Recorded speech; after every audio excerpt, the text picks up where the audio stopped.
Hi there. Welcome back to the channel. My name is Fred Macedo, and I'm here with my friends Roseli, Rosangela, and Mr. Ruben. And we are here for another Gospel at Home.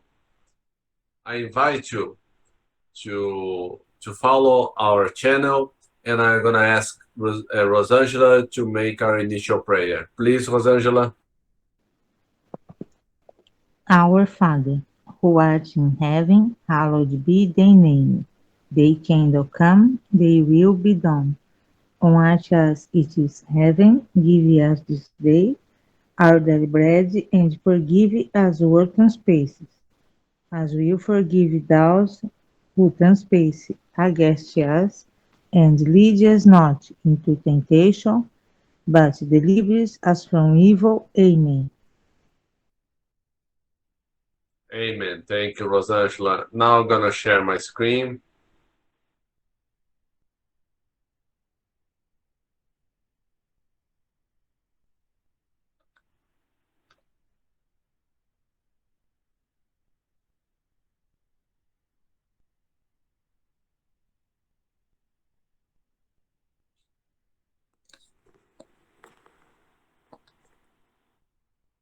This is the Gospel according to Spiritism. Blessed are the afflicted. Page 105. Forgetfulness of the past. It is in vain that we point out forgetfulness as being an obstacle to take an advantage of experience from previous lives. If God has deemed it appropriate to cast a veil over the past, it is because it must be useful. In fact, remembering the past would entail serious inconveniences.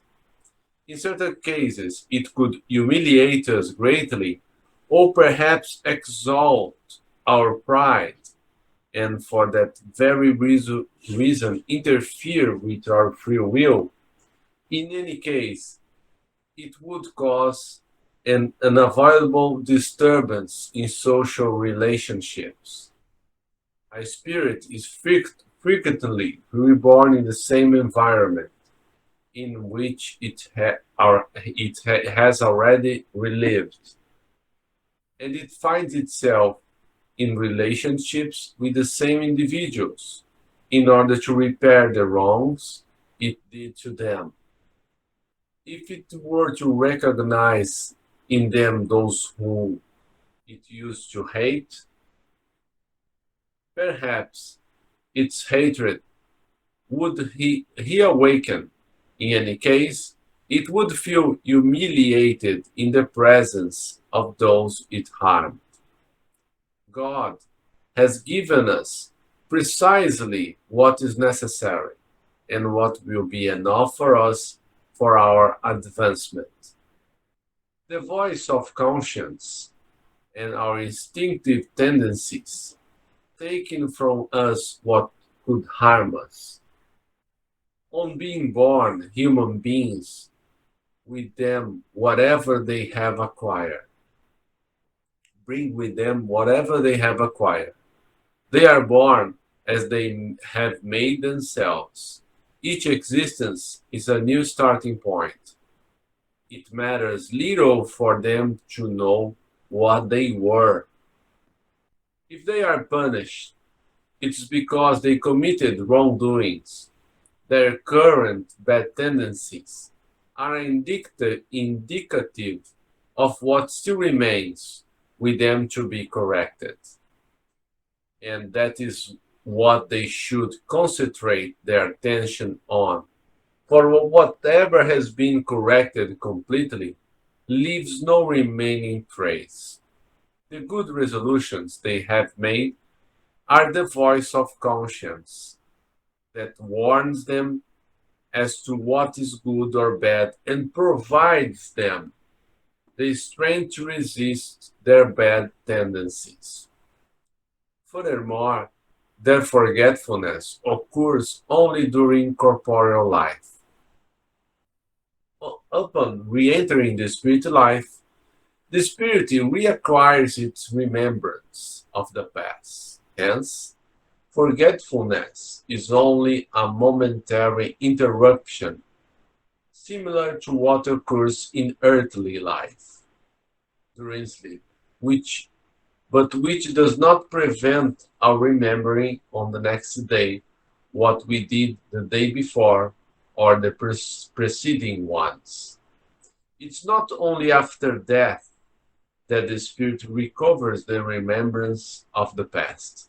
It can be started that it never loses them, because experience proves that during incarnation, during the sleep of the body, while it enjoys a certain amount of liberty, the spirit is conscious of its previous acts. It knows why it is suffering, and that is suffering justly. Remembrance is blotted out only during the external life of relationships. However, due to the absence of a precise remembrance, which might be painful and harm its social relations, it draws new strengths in these moments of its emancipation, if it knows how to take advantage of them. Uh, this part is very important. Just a moment.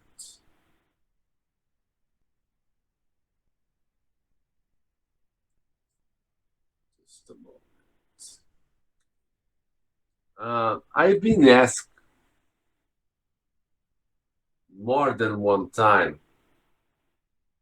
My mother asked me why we have this veil of forgetfulness. It would be useful to remember what we have done. We could reacquire a lot of our talents, and we would know exactly what we must do. Because when we are born and we grow up, life has lots of sufferings, and we have been through a lot.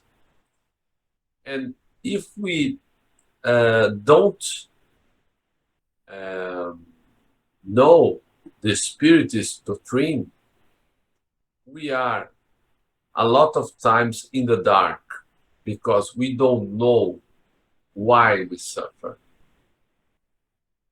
And then I told her, Mother, imagine that before you were my mother, I have injured you.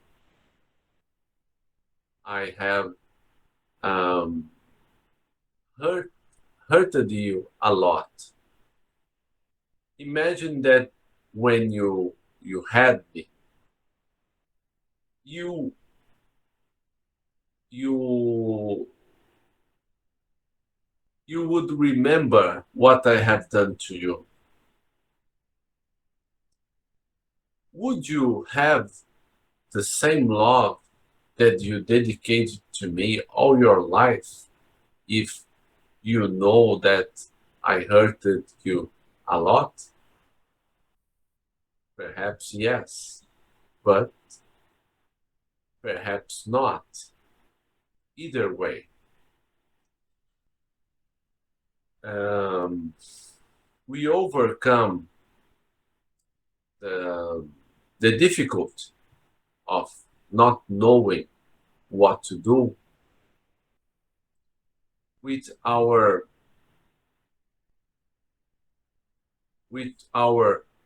self reform. We all know what are our wrongdoings, our moral difficulties. Myself, I'm greedy, so one of the many things. Then I know that my life limitations, not having all the money I wanted to, is a blessing. So,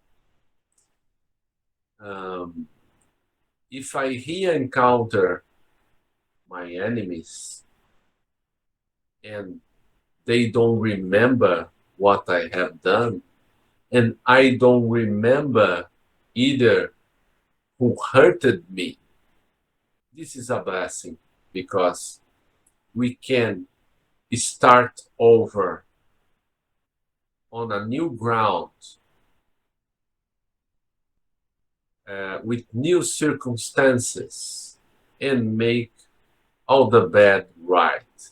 This is why we sometimes encounter someone, approaches someone, and uh, we have antipathy. We don't like that person, or we just met the person and we want to talk more about her or him, and we feel a proximity. Is probably because either the person was our enemy or was our friend or someone dear to our hearts.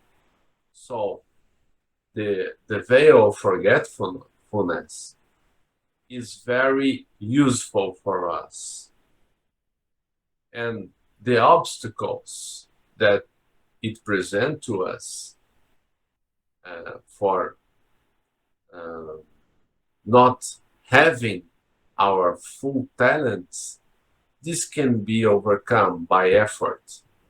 And there's another thing. In one existence, we may have been a famous musicist, but in this life, we have to develop a new set of skills.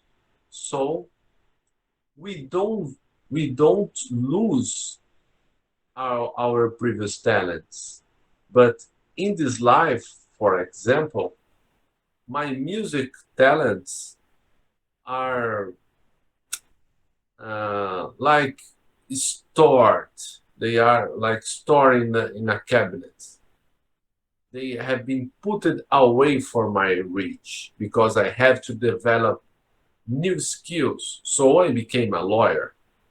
That initially was very hard on me because I feel that I didn't have much skill with languages. So this was a truly advantage, not having remember my past. For one, because I didn't recognize my enemies, and my enemies didn't recognize me, and so that I'm setting this life to develop an, new skills, new circumstances, because this existence in Earth, we play roles. Sometimes our father, our mother, uh, we incarnate a lot of times with the same people around us, but the roles we play are different. So my mother could have been my wife in a previous life. My daughter could have been my mother in a previous life. And these constant changing roles, we can perfect our feelings and our moral skills. And the spirits have no sex. This is just a tendency. So uh, I'll be a man, for instance, for a determined number of lives, but in in another life, I can be a woman. So the spirit has no sex. We we to be perfect one day, we need to pass for every single experience. We will be rich, poor, we'll be woman, man, we will be beautiful, we will be ugly, and so on. We'll be a scientist, we'll be um, a, a more simple man. So we need all this experience to one day will be perfect. Jesus said that we can do what have done and much more. He meant that um, he's not a special being in the sense that he's privileged. He passes for everything we are past. We start as an atom, and one day, I don't know, billion years from now, we will be like the Christ. We will be a perfect spirit. So God, our creator, doesn't make privilege. We all hit the same roads, from dust to an angel, to an archangel that will be someday. So, and this road has no end. Even the Christ is getting is going up in the scale of a perfect being, because he's the governor of earth. Someday he will govern an entire galaxy, and this is also our path.